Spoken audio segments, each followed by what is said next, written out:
Good morning, everyone. Hello, hola, bonsoir, buonasera. I'm Dr. Gina Friel. I am a pediatric nurse practitioner and director of the Global Nurses Working Group at Columbia University Mailman School of Public Health in the United States. I welcome you with great pleasure to session 6 of Nursing on the Front Lines of the Climate Crisis, Education for Action. Today, the topic is pollution, soil, water, and waste. I would first like to express gratitude to our partners and supporters and of all that have had a role in the development of this course. In a moment, we will be hearing more on our topic for today from nursing expert Dr. Ruth McDermott-Levy, with the common goal to improve our understanding of this topic so that we can increase our knowledge and skills to take better care of our health, the health of our patients who entrust us with their care, and the health of this planet that we all share. I encourage you to attend all 10 sessions in this series, either live or asynchronously, as the content of each session will build upon each other. A few reminders. Individual attendance is automatically recorded during the live Zoom sessions and video recordings or asynchronous views. Please note, attendance is not counted if you join with a colleague's link. Video recordings for asynchronous attendance will be available following each session for asynchronous view through YouTube on the Alliance of Nurses for Healthy Environments platform, learning.envirn.org. Continuing education, or CE, will be provided through the Alliance of Nurses for Healthy Environments. In order to receive CE, and one CE is available per webinar, participants must have attended the live webinar session or view the recording asynchronously and receive at least an 80% on the post-session evaluation. Following the webinar, attendees will be directed to Annie's learning platform to access the webinar recording and post-session evaluations. Participants who attended the live webinar or on Zoom will be provided a password which allows them to bypass the video recording requirement from the Global Consortium on Climate and Health Education. Listed on the right-hand side are the dates in Eastern Standard Time that the passwords have been sent out for the previous live session attendees. In general, please allow 2 to 3 days following each live session to receive this email, and don't forget to check your spam. Participants do not need to complete the CE process in order to receive a certificate of participation, which will be offered to participants who attend at least 7 out of 10 live Zoom sessions or view the recordings asynchronously and pass the course final exam with a score of 70% or higher. And please note, it is mandatory to join the Zoom classes and watch the video recordings, take the session post-tests and end of course survey utilizing the same email address. Each session will be 60 minutes in length, held on Tuesdays, and end with a Q&A answer section. Please note, questions for the presenters must be entered into the Q&A and not into the chat. So let's begin. It is an honor and my pleasure to introduce Dr. Ruth McDermott-Levy, professor and co-director of the Mid-Atlantic Center for Children's Health and the Environment, U.S. Region 3 at Villanova University M. Louise Fitzpatrick College of Nursing. Dr. McDermott-Levy served as the university's director for the Center of Global and Public Health from 2020 through 2024. She currently teaches and researches the intersection of human health and the environment. Her many publications include incorporating climate change into nursing curricula, climate and health impacts for older adults and children, climate change mortality, and health impacts of unconventional natural gas extraction in Pennsylvania. She also teaches a collaborative online international learning course known as Global Perspectives of Climate and Health with educators in Finland, Oman, Nigeria, India, and the United States. Just this year, she received the university's Innovative Teaching Award for this course. In 2018, she was a Fulbright Scholar in Finland, where she worked with Finnish nurses to link climate change and health to address climate mitigation and adaptation strategies. She was awarded the 2020 Charlotte Brody Award for the nurse who exemplifies environmental health nursing leadership and is the editor-in-chief of the Alliance of Nurses for Healthy Environments 2021 and 2023 Environmental Health in Nursing, 2nd and 3rd editions e-textbook. It is my pleasure to welcome Dr. Ruth McDermott-Levy. Thank you so much, Gina. I'm thrilled to be here today. I quickly, before we move to my slides, I just want to go over what we hope to achieve today. The topic is pollution, soil, water, and waste. And when I talked to Gina about this particular session, I said that each topic could be a whole course in itself. And so we're going to just look at how basic wastes influence our health, both, as Gina said, of the planet and our role as nurses and healthcare providers in the healthcare system related to soil, water, and waste. And so I'm going to share my slides. And, okay, wait a minute. Let me just share my slides. And then we will get going with the session. There are a couple instances where I ask you all to share your thoughts on what you're doing in your region of the world. And so I ask that you share those in the chat, and Haley will compile them all, and we can hopefully get to discuss those. So let me just move this forward. So this is a familiar object to all of us. No matter where we live and where we work, we've seen plastic bottles. We've used them for a variety of things. We may use them when we're traveling. We may use them in our own homes, but they definitely are something that we all share. And so I thought it was a good object to look at when we talk about waste, water, and soil. The problem with plastic bottles is they're a single-use item. And so they accumulate, and we have plastic water bottle pollution. And I'm sure you've all seen that wherever you're living. So when we think about an environmental hazard, it's best to kind of go back to kind of where it all started. And we want to look at how plastic bottles are formed. And they can be made two ways. One, either synthetic plastic, which is made from fossil fuels. It's made from crude oil, natural gas, or coal. And it also contains some substances that can be problematic, primarily some endocrine disruptors that can make us sick. The other option for plastic can be a bio-based plastic that can be made from renewable products, such as carbohydrates and starch or vegetable fats. The thing most typically, though, especially when we're talking about plastic bottles, they're often made from synthetic plastic. And so they, again, kind of going back to thinking about what you've learned in this course and what you may have already known is that these fossil fuels are problematic and they are contributing to climate change. So this is one piece that is rather ubiquitous. We see it all the time that is a contributor to climate change. The other thing that's important to be aware of is that more than 300 tons of plastic is produced every year. And again, these single-use, one-time use objects can take as long as 1,000 years to decompose. So this is not something that we want to leave for our future generations.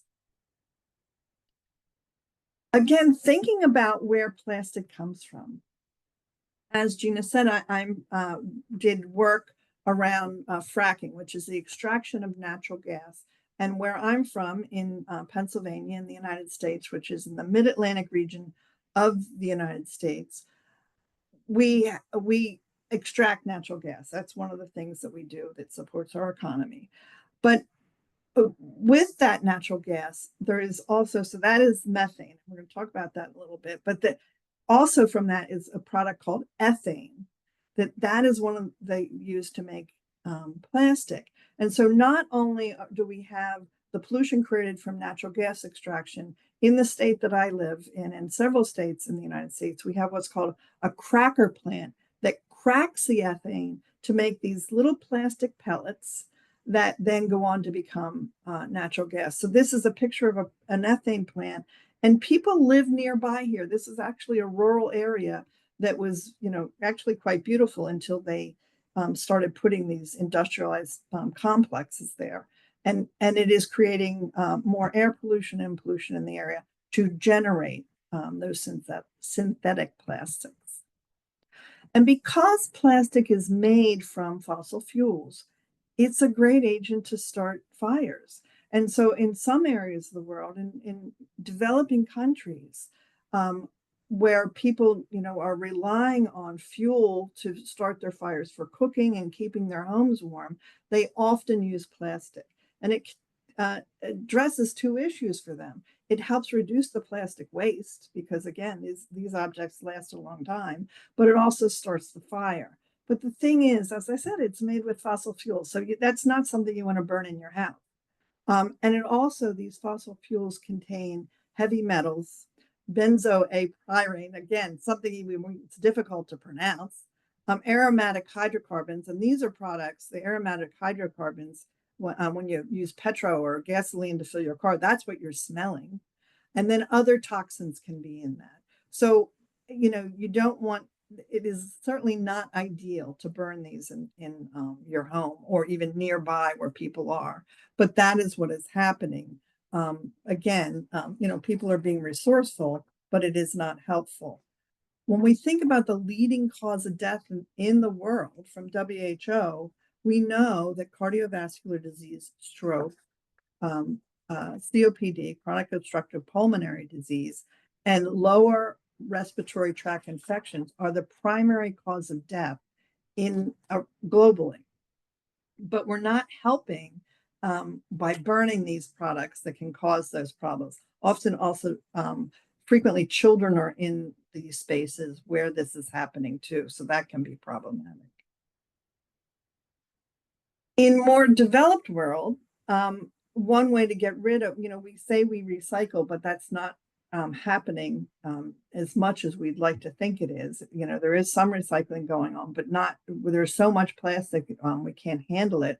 So they burn our waste. And so we see what's known as incineration plants. And I happen to live only 20 miles, which is 32 kilometers away from the largest incineration plant in the country. And so, not only the people that live nearby, and actually the people that live in this community have a 13-year lower life expectancy than I do in my community, just 20 miles away because of that. So it is a big problem, adding to air pollution and adding to greenhouse gas emissions. In the developing world, we see where trash, is not burned in an incineration plant. People may burn it at waste dumps, or it breaks down, leading to more methane. And methane, as I said, is a very potent greenhouse gas. Or we see things that it pollutes our waterways. And so this is actually the Pacific Ocean, which is, it almost looks like a peninsula of waste. And much of this waste is plastic waste that is single use. And, what do we do with it? And so we need to think smarter about these things. So I mentioned the relationship between our plastics and greenhouse gas, but with the whole production of plastics, again, with the fossil fuel extraction and the transportation of plastic, we're generating 1.5 to 12.5 million metric tons of greenhouse gases. And I see I have a typo there. It should be tons, not tons. Also, we create with, bringing those oils to the market. It's 1.6 million metric tons of carbon dioxide. And then also refinement creates more greenhouse gases. And then, as I said, the life cycle of the plastic creates even more greenhouse gases. So from the very beginning to the end product of our plastics, we are adding to the climate change issue. Additionally, thinking about the health impacts, it does contain phthalates that can get into our food, and they can cause problems with reproduction.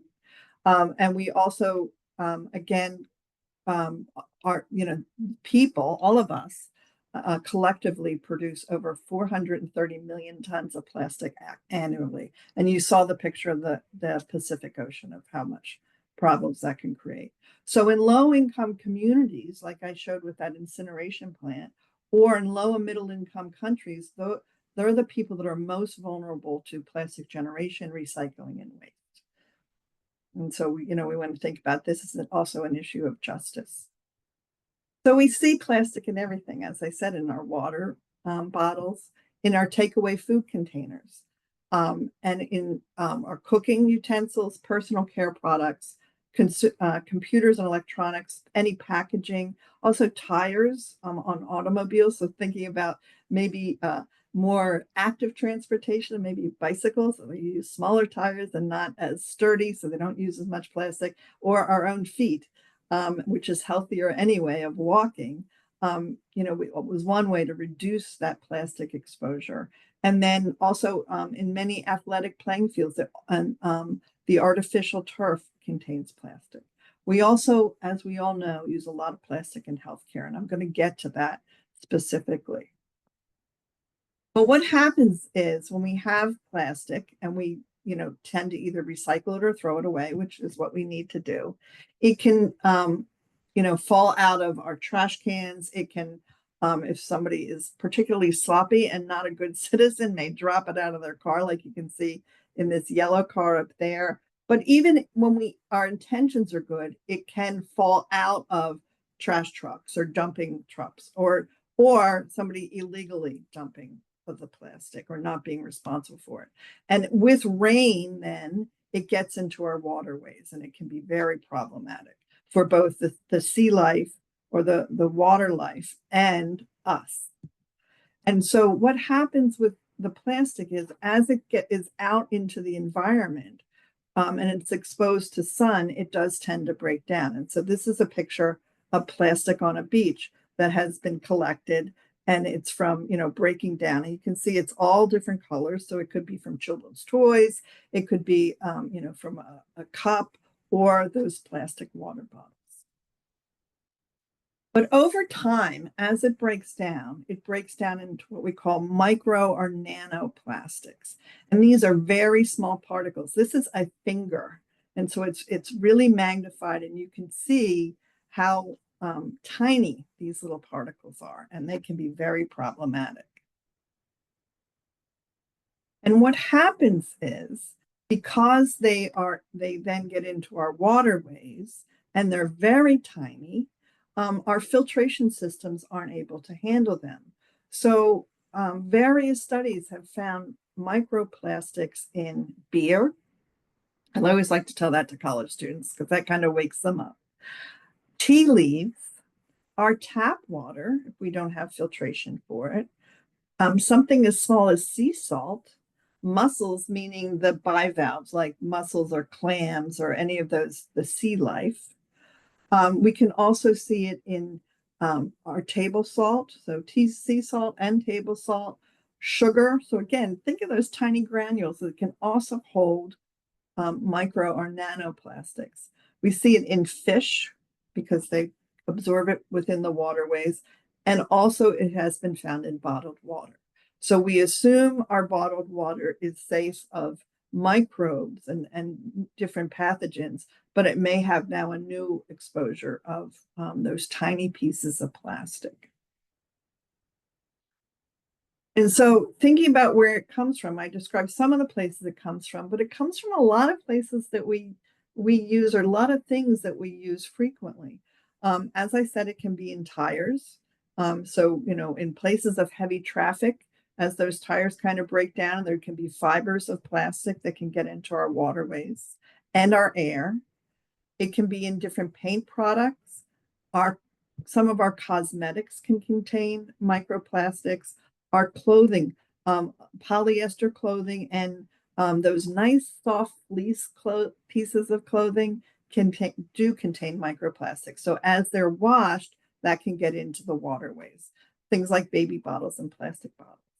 And so you can see in this upper slide, I think it's to your right, the one that has the beads and the fibers and the fragments. That's what happens to it. So as it breaks down, it becomes these different small particles. And I just want to pause just for a minute. So thinking about overall air pollution, because it's kind of a good way to think about microplastics. We know about particulates, right? There's tiny particles that are in the air.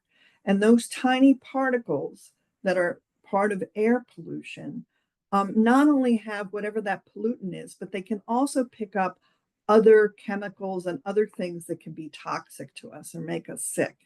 And so it is the same thing with the microplastics. So they can be in the air and also pick up other chemicals that can add to making us sick, or we can ingest them. And so that's what this slide shows, is that in the lower one, that it can enter the body from drinking the water, the tap water or bottled water that may contain microplastic, or eating food that, sea life that may have it, or drinking beer. And I'm not saying you should stop drinking water or stop drinking beer or stop drinking tea, but we just need to be aware that we are being exposed to this and thinking about how we can address more upstream and prevent it from actually getting into our waterways. But what happens is, as this piece of material that has no business in the human body or any living thing, it is something that is manufactured, enters our body, it can cause problems to our cells and it can cause inflammation. So the cells may not work the way they're supposed to, and we could have inflammation throughout the body, and that can cause problems to our organs. So a study was done by a university in the United Kingdom, and they measured the amount of, or they estimated the amount of microplastics that we are taking in our body. And they came up that we consume about 5,000 grams of microplastic a week. And then they equated that to the weight of a plastic credit card. And so that is kind of gives us pause, because, a credit card or an ATM card, we know, the weight of that. And we certainly don't want that amount in our body on a weekly basis. So, over a year, that's 52 credit cards. That's a whole pile of credit cards. So we want to really address this. And certainly healthcare providers and nurses can play a role in that. So we talked about where it comes from and kind of basically the problems it can cause. But here's more data to support this. In a study that was done with plastic water bottles from 9 countries, and it included a variety of countries, including the US, Mexico, India, Indonesia, the United Kingdom, France, Germany, Brazil, Lebanon, Italy, and China. So it really took a nice swath from around the world. I'm sorry, there are no African nations there, but it does give us a good indication of what the issues are. 93% showed some sign of microplastic contamination. And you can see the breakdown of that there were fragments, fibers. Some of the sources were from the bottle caps or even industrial lubricants that are used. So again, this is a huge problem. And on average, there is 325 microplastic particles per liter of bottled water. So bottled water can be a problem, but as I said, it's also can be a problem in tap water. So we really need to think about good filtration. And so, but in this case, it did say there was roughly twice as much plastic particles in the bottled water than the tap water. And so we can ingest it. We can inhale it. As I said, those particles are a lot like particulate matter. And then in certain ways, certain like nanoplastics are really teeny tiny plastics. We can absorb it through our skin. But the primary way of exposure are ingestion and inhalation. And again, as a reminder, like I said, with a lot like the particulate matter, it is not just the plastics that can cause problems, but other chemicals can link on to the plastic, and then we can take them into our body. So we have found that, and this is in humans, they have found microplastics in our blood, urine, sputum, feces, meconium, and remember that's for the newborn, breast milk, lungs, colon, spleen, and placental tissue. So we are being exposed to this. I have the plastic bottle as a symbol, but there, as a reminder, it is not just the plastic water bottle. There's many single-use plastics that are problematic. Excuse me. So I have this slide again as a reminder for how we're exposed to it. The variety of things: plastic water bottles, our clothing, tires.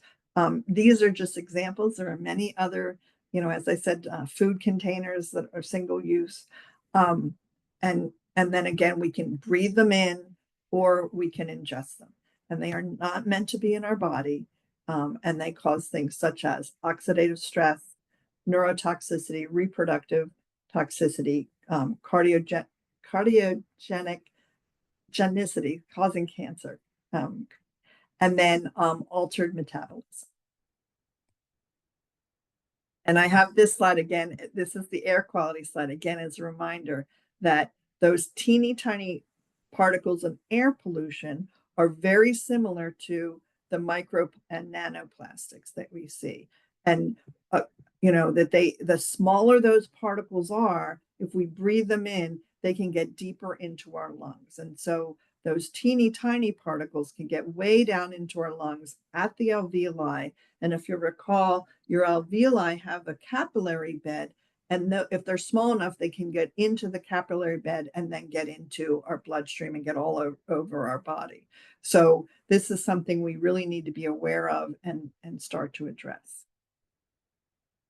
In animal studies, they have found, and so there's not a lot of research on human health, but there is research on rodents, so animals and mice they've done research on.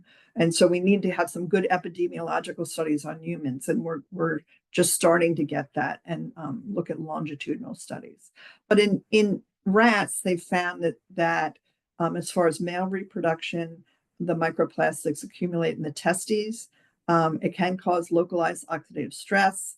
It causes mitochondrial dysfunction, so the cell energy may not be working as well, and it's reproduction. Increase inflammatory cytokinins, again, related to inflammation and the response then of the organs, and then overall sperm reduction in sperm quality. So we can have, if we would think that this might cause problems with humans, we could have the same thing with reproductive problems related to men. And then in women, it does accumulate, or in female rats and mice, it does accumulate in the uterus and ovaries. And overall, they've noted reduced size and weight of the ovaries, and then problems with hormone signaling, meaning that it may not be responding as appropriately as you would want for successful reproduction.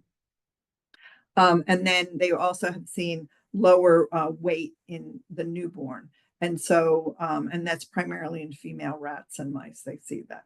And again, we need more human studies. So those of you who are researchers, think about this as an area, but also, even if you're not trained in research, you can partner with somebody and start bringing up those really important questions that nurses think about of how can we address this issue? How can we protect human health? So our input is really valuable in this area. So adding then to the thinking about the research, We need much more reliable measures for looking at microplastics in human body fluids and tissues. We do have measures, but they can always be improved. We want to know more about the nanoplastics, the really small, tiny pieces of plastics and how they affect human health. Look at the effects of microplastics on vectors and microbes of the aquatic life. Also look at the social, racial, and ethnic differences of exposures and see what groups are at greater risk. And then, as I said, with epidemiological studies, we can do longitudinal exposures and then also look at country-specific differences in how plastic waste is managed and how maybe that could reduce the amount of microplastic exposure. So there's a role for us in all of this, even if you're not a researcher. So recently, actually, as I was preparing for this newspaper article came up about microplastics in Brazil. And this was environmental scientists looking at the amount of microplastics on the beaches in Brazil. And they looked at more than 12 million tons of first of all, more than 12 million tons of plastic is produced in Brazil. It's the fourth largest plastic producer worldwide. So it's an interesting country then to study. So what they did is they looked at the plastic along Brazil's very large coastline. And it's, the largest country in South America, and it has quite a large coastline. And so they measured the microplastics and developed a map of the pollution. And what they found was that microplastics were found in most of their beaches. And so, this is something, again, as I said, it's become very ubiquitous. It's something that is very common in waterways throughout the world.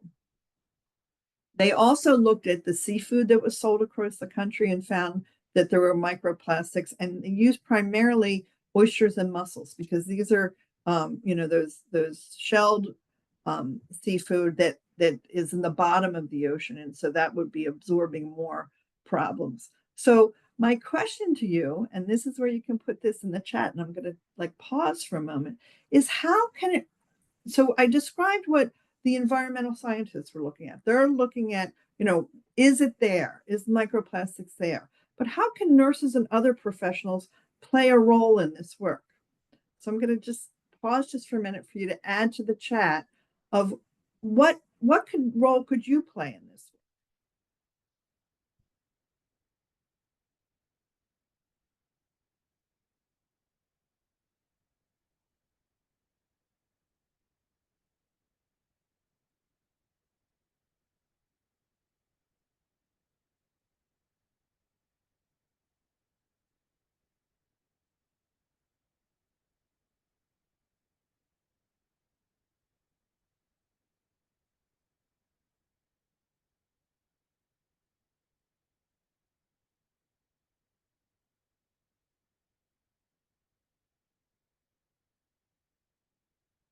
It's coming in really quickly, and but I'm seeing that first of all, I don't know who said that advocating and advocacy is our superpower, but yes, I love that. And most people were saying our importance of educating in this role. And that is clearly an advocacy. I mean, that is, we are licensed to do those things. We are educated and licensed to do those things. So, that's something you can share with, the people that you work with of, do we need to use one-time, single-use plastic on this? Do we need to use, plastic water bottles when we have meetings? Could we just have a pitcher of water? Just thinking a little more sustainably, and also thinking of, that can start a conversation of, maybe getting to, well, where the plastic comes from and what are the overall problems it causes. So I'm going to quick check again and see if there's any. And then I just also see people also mentioning about policy. And that is a really important role too, to talk to our policymakers and let them know that problem. One of the things I see as our superpower is we can take the science and make it really accessible. And so that is something that I think nurses do really well, and that is something that we should consistently use and share with others. So a lot of our policymakers have no science background, and we can make it really simple of, this is making us sick, and this is why it's making us sick, and share that with them. So thank you for your participation in that. And I have some other times I'm going to ask for your participation as well. Let me move on to the next slide. So I talked about kind of water pollution from the standpoint of plastic, and also it influences kind of our soil and our sand. But I want to get into soil a little bit more before we get to the healthcare system. So I labeled it getting dirty, and I'm going to share why I did that in a little bit. But it's we always wash your hands, like, don't play in the dirt and all of those things that we heard growing up. But the truth is, soil is this beautiful, wonderful living ecosystem. And just like, our larger ecosystem, it needs to be maintained and cared for. But the beautiful thing is that it does is it absorbs, cleans, and filters and stores water. It also recycles nutrients. It really does act like a filter. And it regulates our climate and floods by removing carbon dioxide and other gases from the atmosphere. So it is a land sink. It's a carbon sink that holds carbon dioxide, which is a good thing. We want to store it, and we don't want it to get into the atmosphere.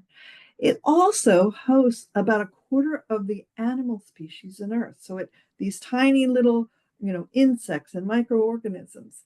It really is the Earth, and it is a living medium that we really need to protect. And then also 95% of our food comes from soil. So this is something we really need to honor and treasure and care for, and not take it for granted. But we have had globally soil loss and degradation. And that is from erosion from wind and water, and tillages from farming. We also have lost soil's organic compounds from over farming, from some of our farming practices of using chemical-based fertilizer to get more out of the more production, but not thinking about this important medium of soil.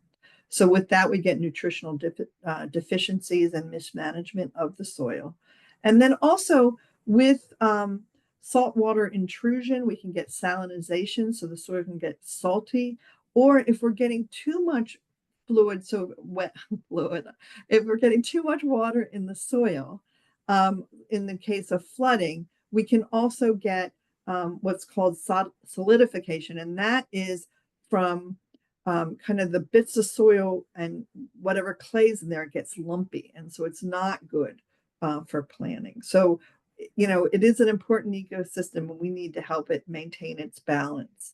And then also we can get pollution of the soil from a variety of things, again, not caring for the soil, which can lead to loss of biodiversity.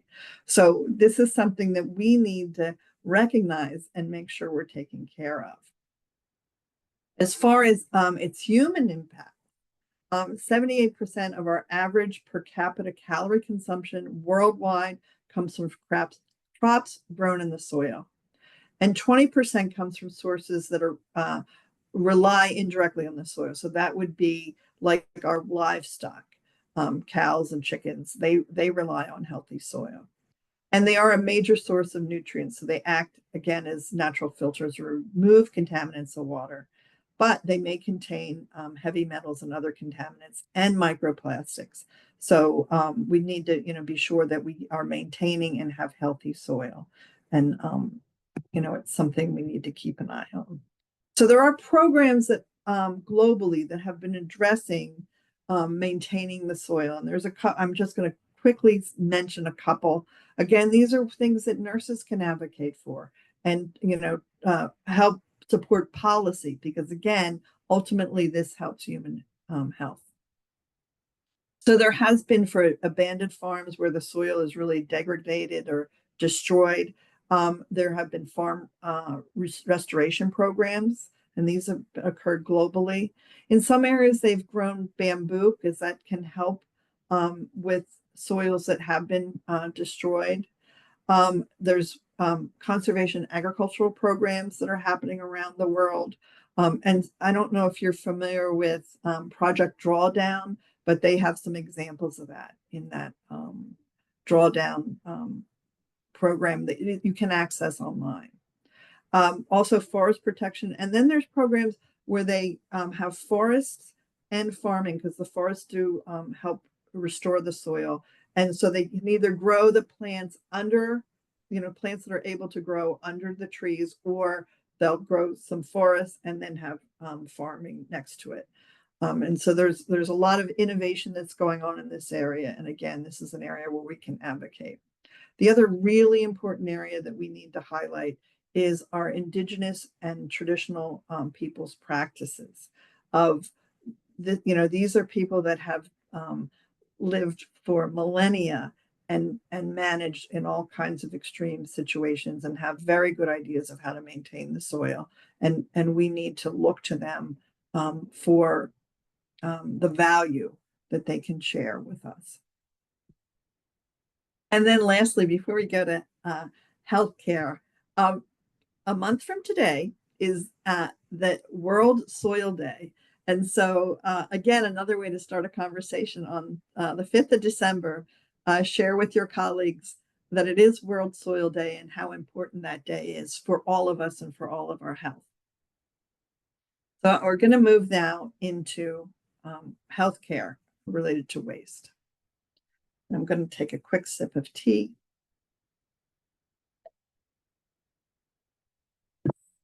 So we use plastic constantly in healthcare, and it has made a difference. It's made a positive difference in the care that we can provide. It is one of the tools that has helped advance our care. It's helped reduce infections by not reusing things. During the pandemic, we used a lot of products that protected us, but generated a lot of waste. It also, though, the use of plastics has allowed for families and patients to engage in care, because we can send them home sooner, because we can send them home with products that are easy to manage and are not going to break. They also have created lightweight and durable prosthetics and medical devices that can be molded to meet a patient. And it's also allowed for improved shipping. I'm old enough to remember glass IV bottles and also glass chest tubes. But we don't, now we have plastic things that are going to last for a while. And so there's some good things that have come out of plastic. However, as you expect that I'm going to say, they've also caused a lot of problems. And so what has happened is our plastic production is projected to double in the next 20 years and triple by 2060. And we do have programs to address recycling of single-use plastic products. And also in healthcare, there's programs to address reusing products that in the past we would think of discarding. The pandemic made us do things we never thought we'd do. We never would use a mask for a whole week. We'd never, and so we've learned we can push things a little bit. So, we need to look at what can work and what is the evidence to support that. And then also work on purchasing and procurement departments. Now, these two organizations that I have here, Healthcare Without Harm and Practice Green Health. Healthcare Without Harm is an international organization, so you can go to their website and see what's happening in your country, and they have a lot of good programs. I do have to say, Healthcare Without Harm was co-founded by a nurse, Charlotte Brody, so they're kind of special in my heart for that. And then Practice Green Health also has a lot of good options for you. So there are resources to look at. But what we see then with all of our use of products and all of the energy that we use is our healthcare system produces globally 4% of our net global greenhouse gas emissions, which equals about 514 coal-fired power plants, which as we all know, coal is very dirty and releases a lot of greenhouse gases. The top three emitters for greenhouse gases related to healthcare are the United States, China, and then the countries of the European Union. And so these are large populations of people and also highly developed countries that are using a lot of energy. And so, these countries are the ones that are really working to reduce that and their impact on climate change and the amount of waste that they generate. So this is another part where I want you to contribute. I'm going to share with you some programs that have helped, work on waste, and they're really at the local level. And most of us are most comfortable working at the local level. And so this is a project that I worked on with the nurse at a local hospital. And what we did, and you all like rightly said, we need to educate. We educated nurses about waste in the hospital. And this was done in the United States. And we called it Let's Talk Trash. So I said, I'm going to get dirty with the other program. In the United States, talking trash is kind of like you're going to kind of talk maybe bad about somebody. And so we did that to get people's attention. So it's good to use something kind of catchy to get their attention. And so, it's okay to have fun with this, I guess, is my point. But what we did is we worked with the nurses because they're right at the bedside using the products that they're using, and reminded them of how to use the different receptacles for trash. And so, those of us who work in clinical care know there's several types of trash. There's the regular trash, like papers and well, if you're not recycling them, ideally you're recycling them. But there's the regular trash that can go out in the community, just like the trash you'd have at your home. And then there's trash that is biohazardous, such as chemotherapeutic waste, that goes in a different bin. And then there's other biohazardous trash that has human tissue on it. Could have blood on it, could have urine or feces. That goes in a different bin. So all of those different bins need to be addressed. And so we went over that with the nurses. The nurses knew, but what we also shared with them was the economic impact. So if we put a piece of trash in the biohazardous waste, which is really expensive to get rid of because it needs special treatment. So if I put a piece of trash that could go in regular trash in the biohazardous waste, it's costing more money to the hospital. And that money could be used for nurses' raises. It could be used for, other products that we need for care of the patient. And so we really tied it to the economic impact. And that also made the hospital like what we were doing as well. And so we worked with them on, reminding them how to do that. Also, what we did is we measured the trash before in each type of trash, and then we measured it afterwards to see the impact. We did find that we did have a reduction in overall general waste, and the other wastes were used correctly. The other thing in the United States and many parts of the country, parts of the world, if you put the trash in the wrong receptacle, in other words, if I put the biohazardous waste in the regular trash and it goes out to wherever it's being managed and taken care of, the hospital gets fined thousands of dollars. So this was another way to save money. And it's also a public health threat. So that's this program that we did with the nurses. We had a lot of signage on the waste receptacles, and we did see a change. But what we also forgot to do, we just did nurses. Nurses aren't the only ones that deal with trash. And interestingly, during this time we were working on this program, I had to take my son to the emergency department of the same hospital, and I saw the residents haphazardly throwing trash away. Everything went in the biohazardous trash, whether it needed to or not. And so we learned when we evaluated our program that we really need to include everybody. So I'm sharing, the importance of evaluation, the importance of planning a program. So that's our Let's Talk Trash program. So again, if you want to share any of these programs that you're doing in your institution, we can learn from each other. So please feel free to put that in the chat. The next program that I want to talk about, and I love this project. I just think it's brilliant, and I love the simplicity of it. In an ICU in Kenya, I visited Kenya around this time last year, and I was with a former doctoral student who is Kenyan and was back at her university, and she gave me a tour of a small rural hospital in Western Kenya. And we went into the ICU, and I had to take off my shoes, and I in many situations in like the in the operating theater or the operating room, or in places that we're really worried about infection control, we often put on these foot covers, right? And we take them off, we put them on to wherever we need to do. We take them off, we use them once, we throw them away. And if we'd come back again, we go have lunch, we come back again, we put another pair on. So a very wise nurse in this hospital said, what are we doing? Like, this costs money, really. We're buying these things, then we're throwing them away. And so she came up with the idea that you get plastic clogs in a variety of sizes.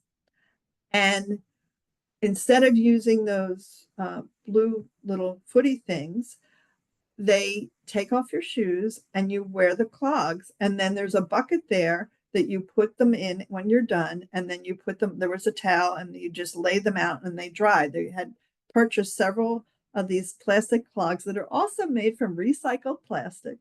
And they're quite comfortable if you've ever worn them. And then they would use those. And so they were not generating the amount of waste. And it was a small savings, but they were saving. And it was an example and challenged them all to think about how they were using the products. So again, if you have any other innovation, and you can see how simple this was, but they weren't generating trash. So if you can think of any other or share any innovations that you have, we can all learn from each other and make a difference in patient care. Another huge area of waste is the operating room or the operating theater, and also we have kind of air pollution issues with the anesthetic gases. But I'm just going to talk about the waste here. And so what we're seeing is the people that work in these settings are realizing the amount of waste they're generating, and they're looking at kind of the simple example of Kenya. They're looking at what do we need and what don't we need, and what can we get away with that is reusable instead of that becomes waste. So, or either reusable is ideal, recyclable, or single use is kind of the worst way to go, because it gets very expensive to keep replacing things. So healthcare providers and nurses are taking the lead on this. Again, anything that you want to share that you're doing in your system, we would love to hear from you. So here, I want to make sure we have enough time. So this is basically what I said about the program, and I would love to hear what you're doing in your health system. So I don't know, Haley, if you were able to see what people could share.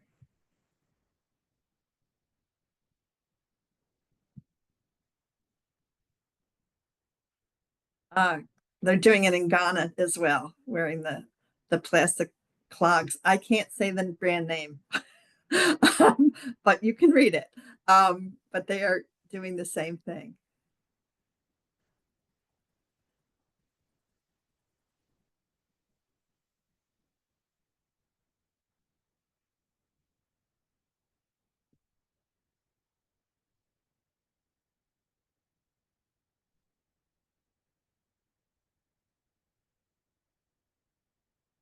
Haley, are there questions or any comments that you would like to share? I know I ran over time. I'm sorry.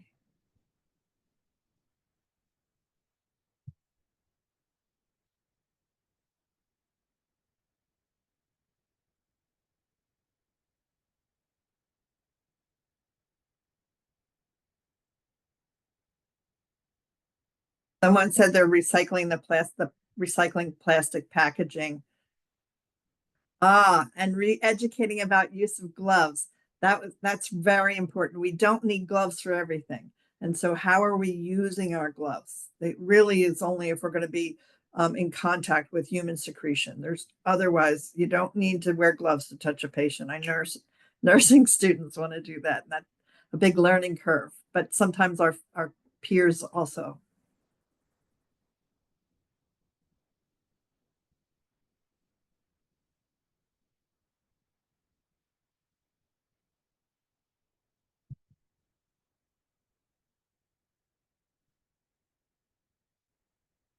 There is a question about cardboard instead of plastic reducing trees. So using cardboard.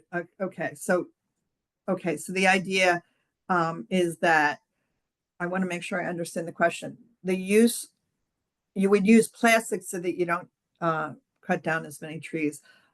But what we can do is we could recycle the existing cardboard and reuse that. And so, that's something to think about. And we also need to think about how we package things. And again, what we can reuse and recycle. So, and I've seen that in a lot of the deliveries that I get, the packaging has been reduced. So, those of us as consumers can push back and ask for better packaging and better ways of doing things.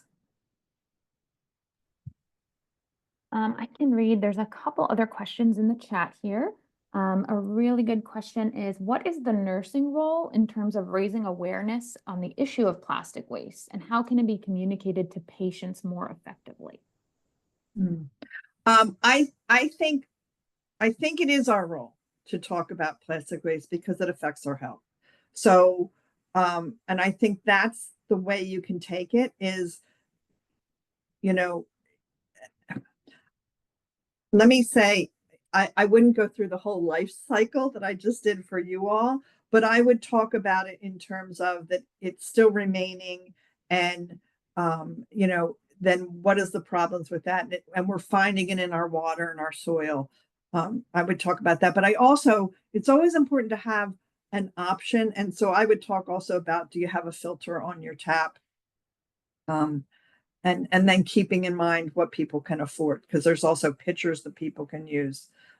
So keeping that in mind. Thank you. Another question from the chat, and we probably have time just for this one. With health expectancy and life quality issues associated with waste incinerators, is there any data or information on people who are around or handle animal or biomedical waste, like nurses, cleanup specialists, etc.? Okay, I'm not sure what the question is asking. Is it asking that their risk of waste incineration or risk to like biomedical exposures? I believe it's referring more to people that are exposed to biomedical wastes and how those are disposed of. So as nurses handling biomedical waste. Okay, so, nurses handling biomedical waste and even people in laboratories have all been trained and know where to place it. And they may need some reminders, just like I said, with that hospital program that we did, they may need reminders of, where it goes. In a laboratory setting, I find them to be much more, they stick to the rules a little better. In healthcare, we get so busy. Sometimes we don't do what we're supposed to do. But I find laboratories really stick to it, and we all need to be reminded. But it would be the same of reminding them. Thank you. Thank you all for joining today from around the world.